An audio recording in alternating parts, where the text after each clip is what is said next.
1 Corinthians 9, 24, 25, and 27. Do you not know that those who run in a race all run, but one receives the prize? Run in such a way that you may obtain it. And everyone who competes for the prize is temperate in all things.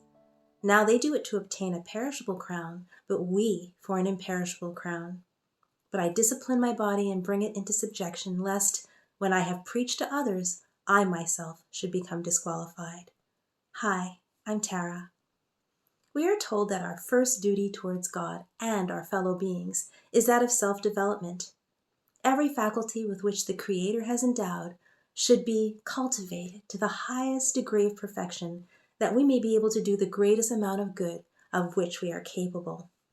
Hence, that time is spent to good account, which is directed to the establishment and preservation of sound physical and mental health.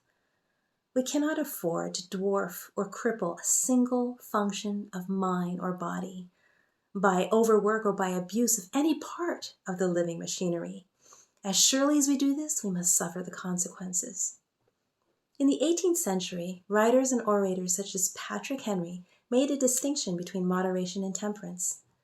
The original meaning was more than abstaining from alcohol or moderation of alcohol. Moderation implies that we can do anything we want as long as we don't do it that often. But which of the 10 Commandments can you break moderately? Intemperance, in the true sense of the word, is at the foundation of most of life's trials, and it annually destroys its tens of thousands. Intemperance is not only limited to the use of alcoholic beverages, it has a broader meaning and includes the hurtful indulgence of any appetite or passion. Some Bible translations use self-control for temperance, but it's more than self-control.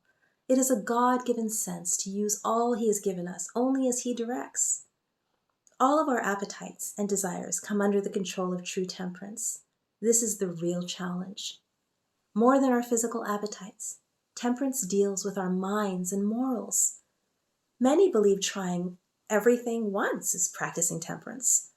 But many things are a sin to even try, even once, such as brain-destroying drugs or promiscuous sex.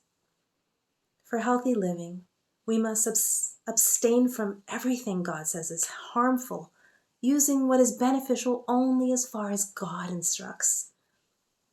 Practicing temperance rewards us with mental and moral health. Ellen White pointed out that the Christian must practice temperance in eating, in drinking, in dress, and in every phase of life. As Paul said, instead, put on the Lord Jesus Christ and make no provision for the flesh to gratify its desires. Romans 13:14.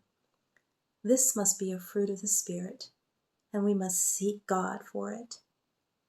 Temperance can include moderation and abstinence, but as I mentioned earlier, it's more than either one. As Francis E. Willard, an American educator and reformer from the 18th century, wrote, temperance is moderation in the things that are good and total abstinence from the things that are foul. It is God-given because it is a fruit of the Spirit. God leads us to develop this fruit. In 2 Peter chapter 1, verses 5 to 8, Peter tells us to give all diligence to add to our faith. The result will be godly balance in all areas of our lives. Oh, and one more thing. We are talking about improving our health, right? Well, how does an unforgiving spirit affect our health? Karen Schwartz, a medical professional at the Johns Hopkins Hospital, states that there is an enormous physical burden to being hurt and disappointed. Chronic anger puts you into a fight or flight mode, which results in numerous changes in heart rate, blood pressure, and immune response. Those changes then increase the risk of depression, heart disease, and diabetes, among other conditions.